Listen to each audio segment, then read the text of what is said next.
Hi, everybody. I hope you're all doing okay today.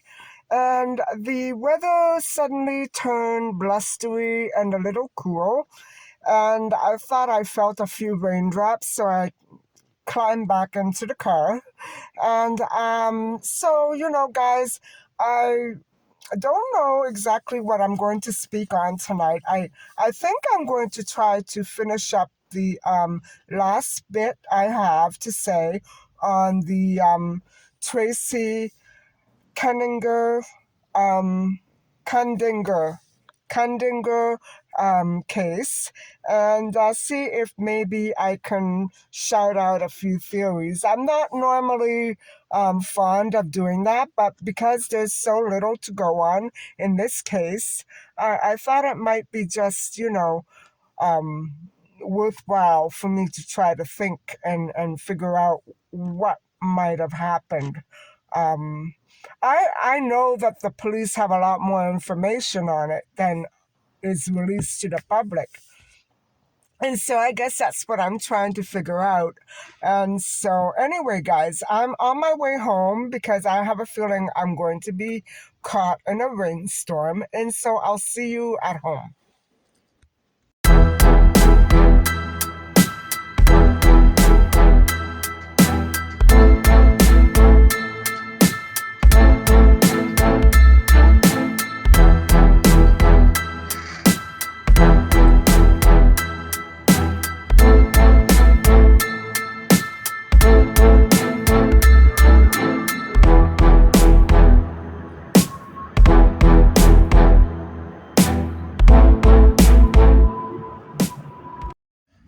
Hi guys, so I'm back home now. It wasn't much of a walk, but I did walk approximately 20-25 minutes. I'm not doing that well.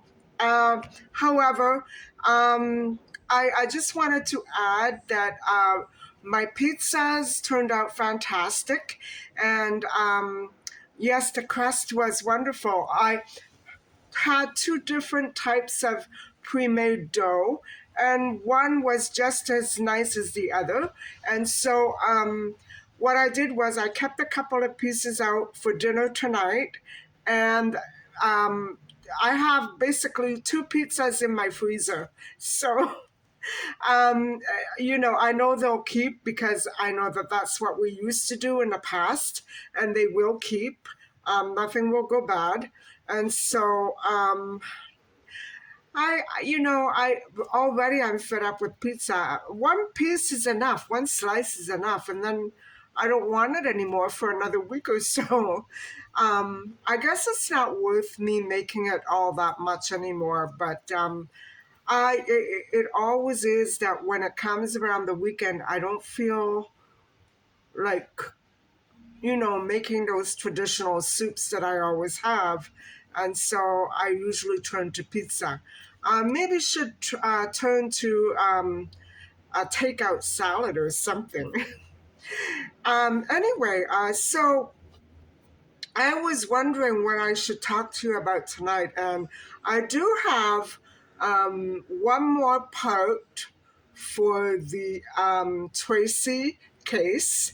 And I also have one other, I guess you would call it a topic. It's on the child abandoning syndrome. And I think also it could be like a missing child syndrome because that's what Julia thinks that she had is a missing child. And so usually certain feelings go with that and certain experiences go with that. And so I could do one or the other tonight.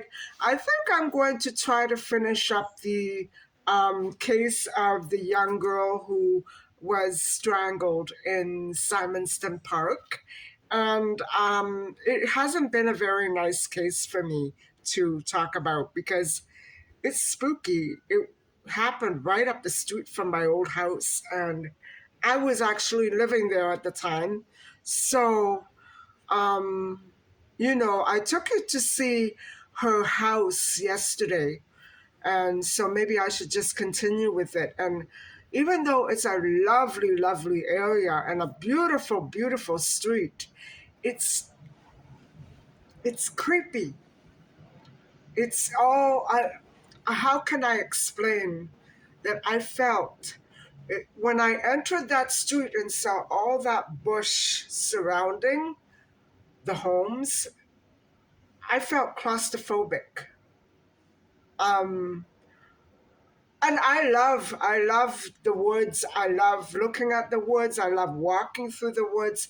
But just that there was such a premonition of something there. And, her home was right a few feet away from where she was murdered. So I want to go over that case, I think, tonight. And so hang on while I get a drink of water and grab my notes.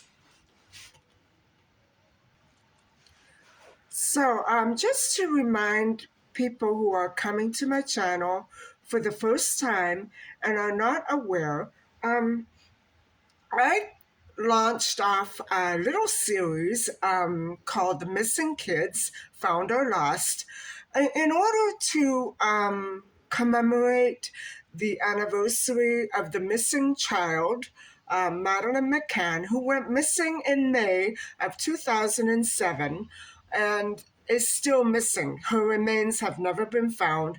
And so the search is it's still a very active investigation.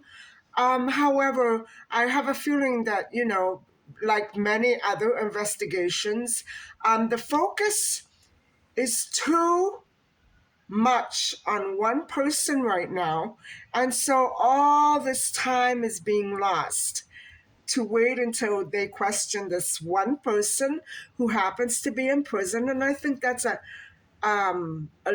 very illogical approach. Investigators should be always looking and always hunting for new clues and new solutions, and not rely too much on one person. Don't put all their eggs in one basket, so to speak. And so I've been, discussing a number of cases, all in my city. And I believe that the next one that I discuss may be in another province of Canada. I haven't decided yet. I'm not done with the series. I was amazed to find out how many children turned up, passed away, lifeless, and or went missing right inside their homes or right outside their apartment building. It's unbelievable, guys. And so tonight we are continuing with the story of Tracy Kandinger, who went missing overnight in 1975 and was found the next day strangled in a park. And I took her to see that park yesterday or the day before. I'm not sure when I'm going to be uploading this, so bear with me. And, you know, I have so many questions about her transportation. And so what I want to do is start out again by going over her route or her possible route. Now, we have to remember that in the last part, I discussed how her motor scooter had been stolen, supposedly, allegedly. I'm not sure I understand that story. However, she had to take a different route on the last night that she was alive, coming home from work. And so instead of taking one bus route that would have dropped her right off in front of the Cliffwood Plaza where she picked up her motor scooter, and I've already shown you the highlights of the mall and the park and everything. And so she decided that she had to take a different route. Now, whichever route that she took, they both would have stopped and let her off right where the park was, right in front of the park. And so I showed you that intersection a couple of times. And so, what I wanted to go over tonight, guys, was her bus route, and we want to talk about the geographics involved in this particular case. Um, First, her downtown area where she worked. Um, at the time, Tracy was working in what is now known to be one of the toughest areas of my city, of the downtown core of my city, besides the area called Regent Park. And that area, that other area that I'm talking about now, is called Moss Park. And it's not far from Cabbagetown. And so it's about a 25-minute walk from where Emmanuel Jacks, from our last case, actually lived. And so that would take us to the Dundas Parliament area. And so I think that Tracy worked at 650 Parliament, and I'm not sure. I think that's the address. And so that was right around the very same area. And so now I don't know how it was in those days, guys. I never went downtown, in the 70s. I never did. I think I went downtown a couple of times. When I was going night clubbing with my girlfriends, but I wasn't really a fan of downtown, mainly because you have to go by subway, and there's no place to park really.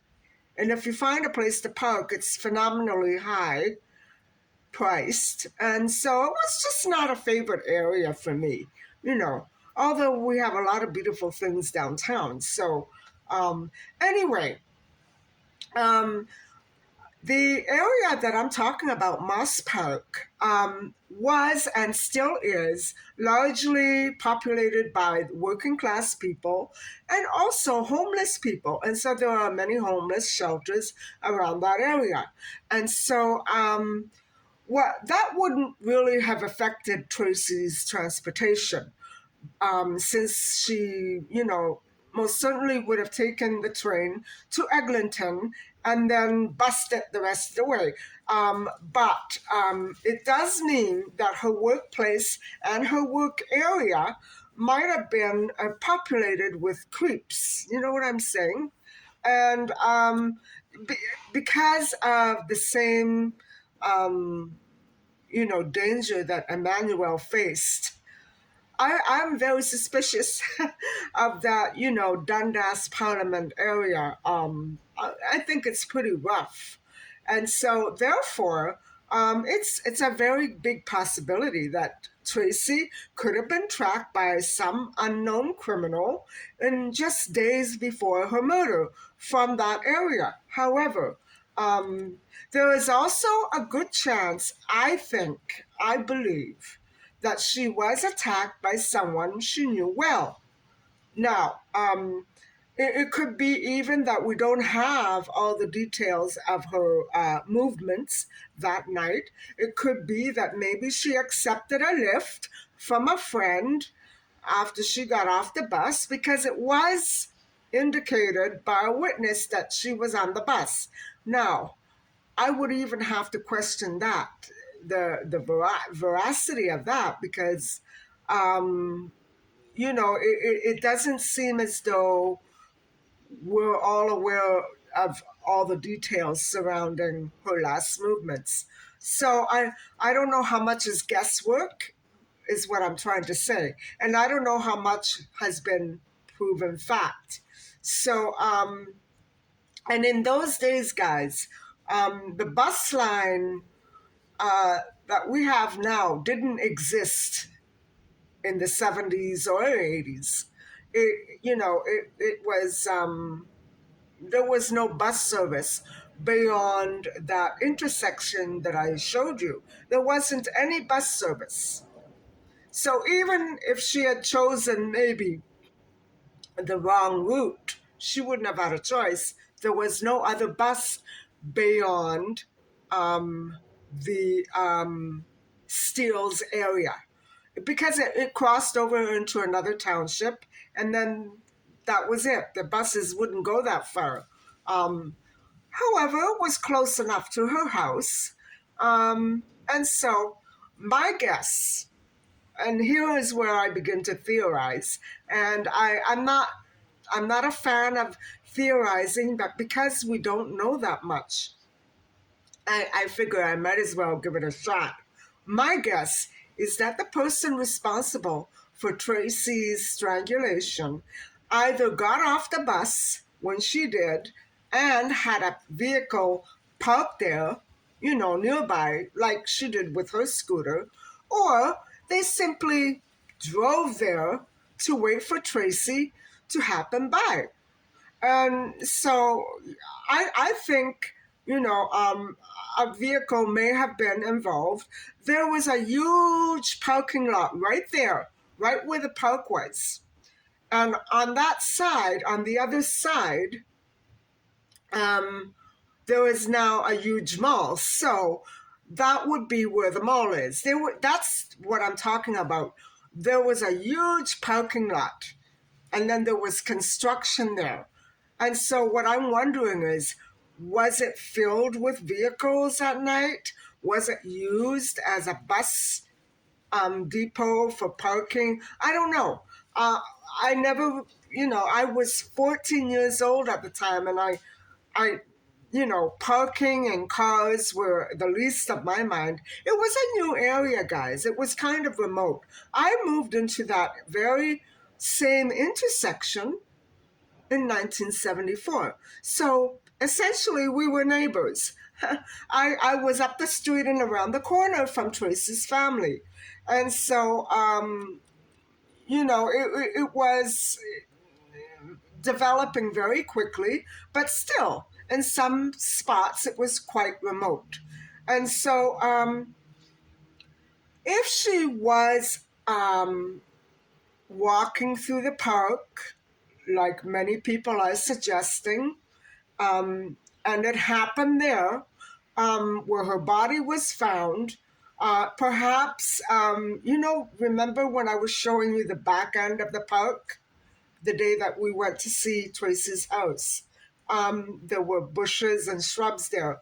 Perhaps the person hid there to wait for Tracy. But then again, how would they know that she would take that route?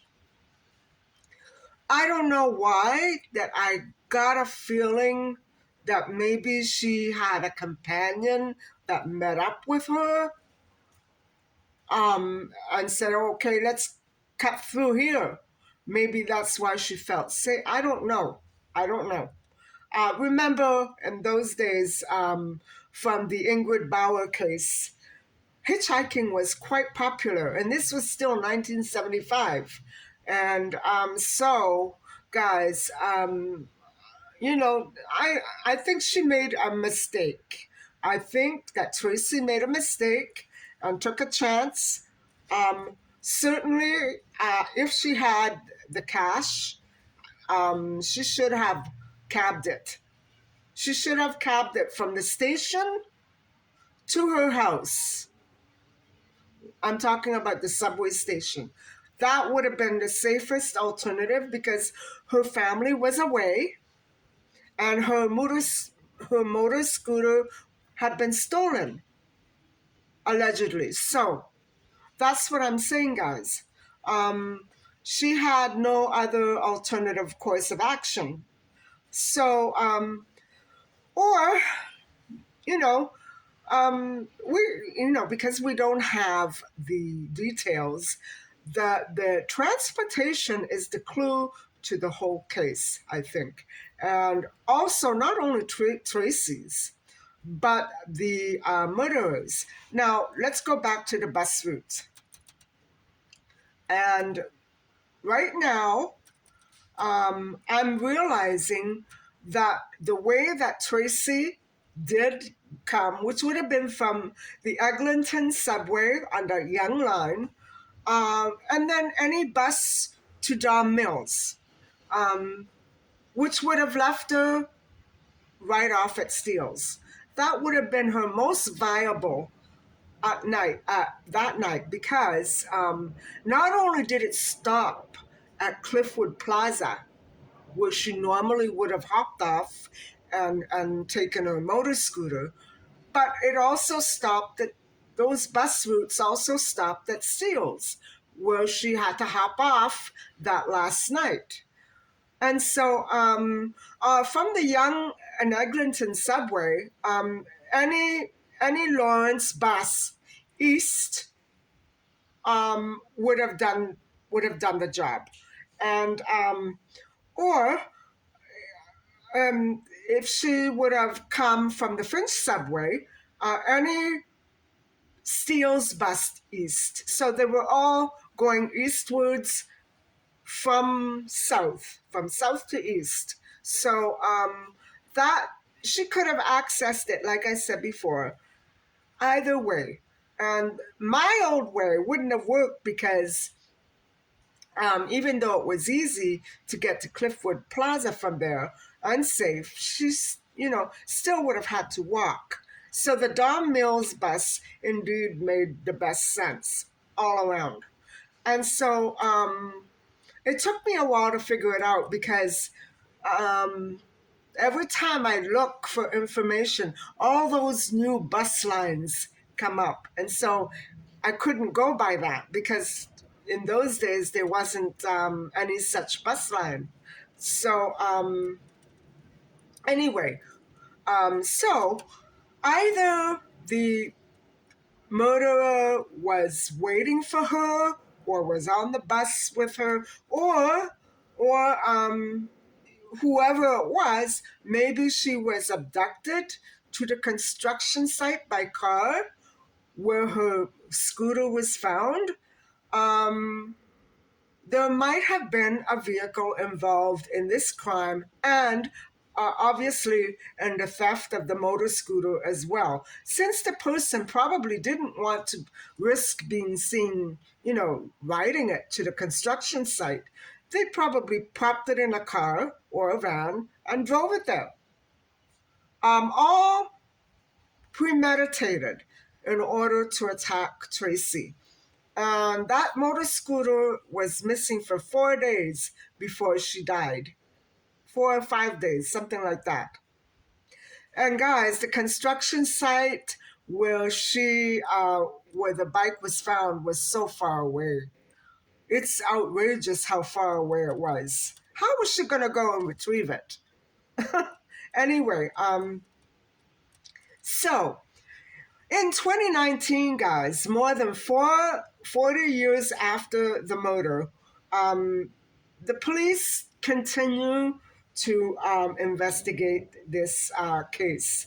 Now, Tracy's ex-boyfriend, Jamie Fenwick, did die in 2001, but questions do continue surrounding his behavior, and I don't know why.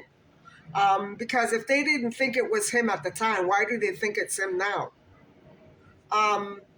They, involving the murder, they still suspect him. I don't know if I suspect him. I don't know. Um, it was on that day that the 18-year-old was strangled with a piece of twine that she she was strangled right away after exiting the bus. So it's alleged. And they still think that it's this guy that probably had something to do with it, even though they were supposed to be on the rocks. I have no idea. I don't know where to go with that one. But after a few years, guys, about 3 years later, all these series of attacks began to occur in the same area. And so it was in, let me see, hold on. So in July, actually before Tracy, it was July 1974, before Tracy's murder, an 18-year-old girl driving a car was stopped and dragged into a field in the east part of the city uh, after 11 p.m. But she escaped when another motorist came by, and the attacker fled in his own vehicle. And later, it was discovered that he was impersonating a police officer, and he actually pulled her over, stopped her, said he was a cop, and then attacked her. Whoa, how would you like to be the parents of that? So he was struggling with her when another car came along and saw it, and then it was all, the police were called and she was saved. Thank God she was saved, guys. And so this person was a young 16-year-old already out on bail for other attacks on women. That was 1974. Okay, so anyway, let me go back up to 19.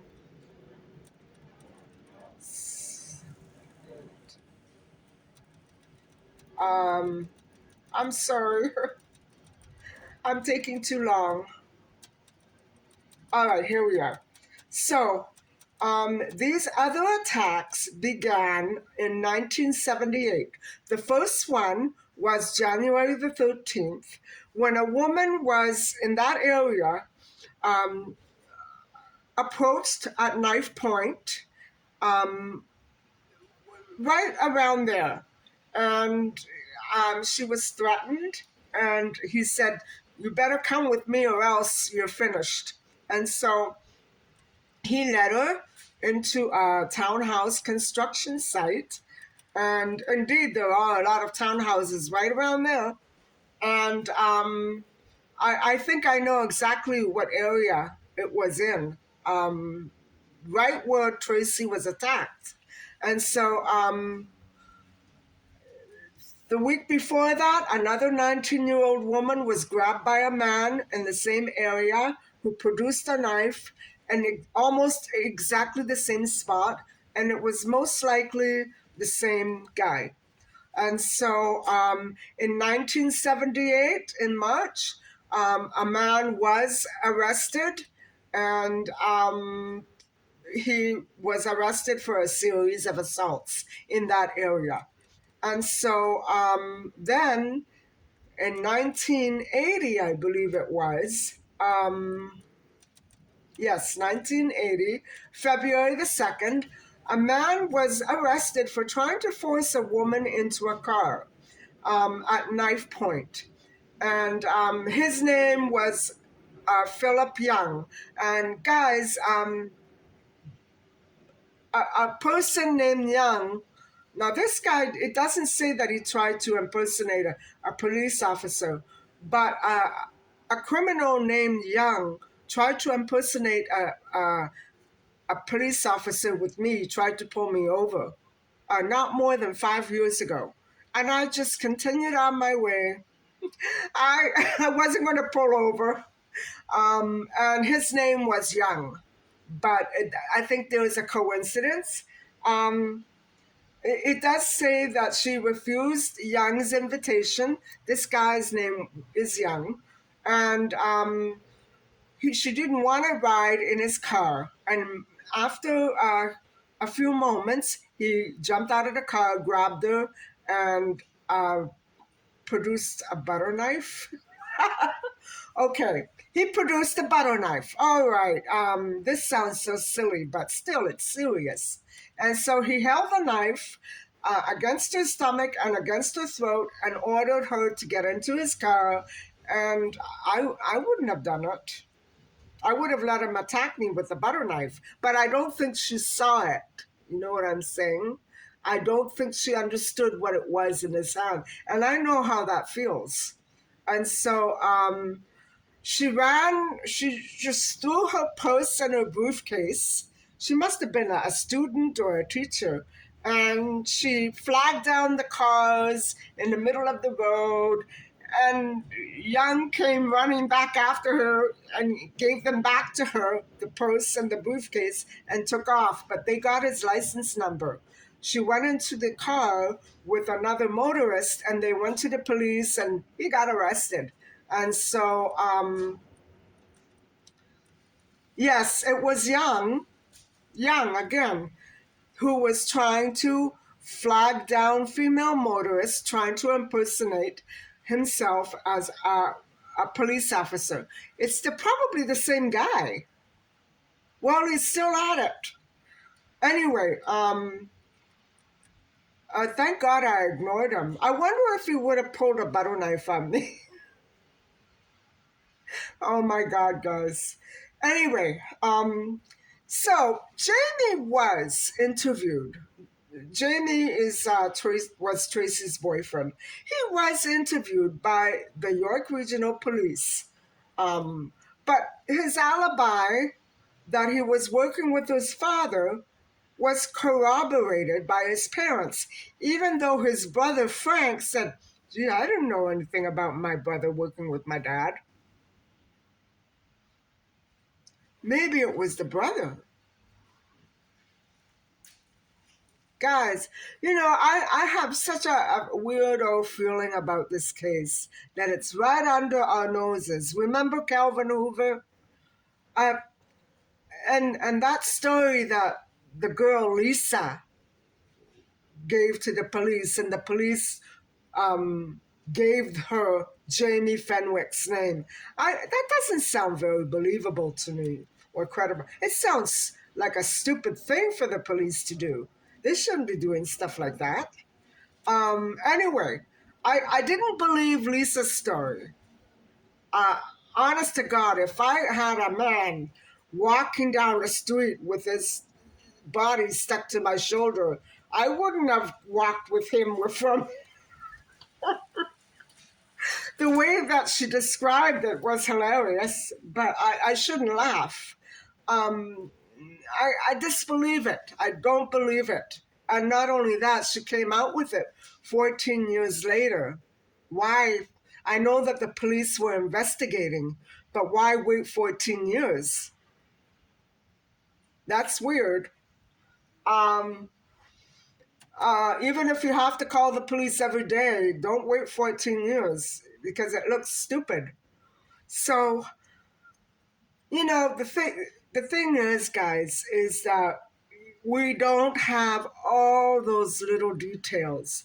Maybe they would make a difference in finding out who did it. Maybe it wouldn't make a difference.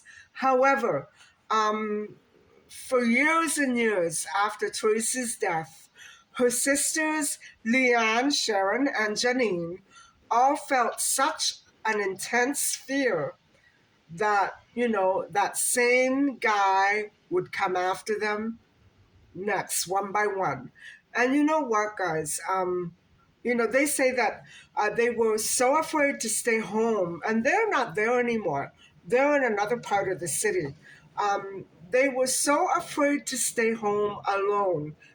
If one of them had to be home alone and the doorbell would ring, they wouldn't be able to cope. um, that's what it does to you. That is what it does to you. And so, um, it's too bad that there was not enough DNA. I don't know why they weren't able to match it with anybody. I don't understand it, guys. Unless it's, you know, somebody who was of a very high standing and in the community. I don't know, but certainly they should have been able to retain some of that DNA and keep it for testing, because all these people who were in her life and never were really actually, they were cleared. They were cleared without being tested for the DNA. That's what I don't understand. Even if they have an alibi, you would still, be interested, wouldn't you? I mean, the DNA might have been there for another reason. Uh, I don't know what I'm getting at. It's just that I find it very strange that that DNA was allegedly never linked with anybody. I find it so strange and so weird that all these years went by and nobody was ever arrested specifically for that crime. So, anyway, guys, that is the end of the Tracy Kandinger case. And yes, it's been quite a creepy, nightmarish kind of a case because it all took place in the dark and we don't know the details. So, it, when something is so remote and so ambiguous, it does give it that creepiness, doesn't it? If we had more clear details about the case and about her movements or about who it was, I think we would be probably a little less haunted by this, but that's how it worked out. And so, guys, I'm going to end the vlog for now. I'll be joining you again tomorrow, but thank you so much for listening and watching. Thanks for coming on my little short walk today. And I'll be back with you tomorrow um, with either another case or maybe something to do with Julia Wendell. And we'll have to, see what I come up with. Anyway, guys, thank you so much for watching. Please don't forget to like and subscribe. Bye for now.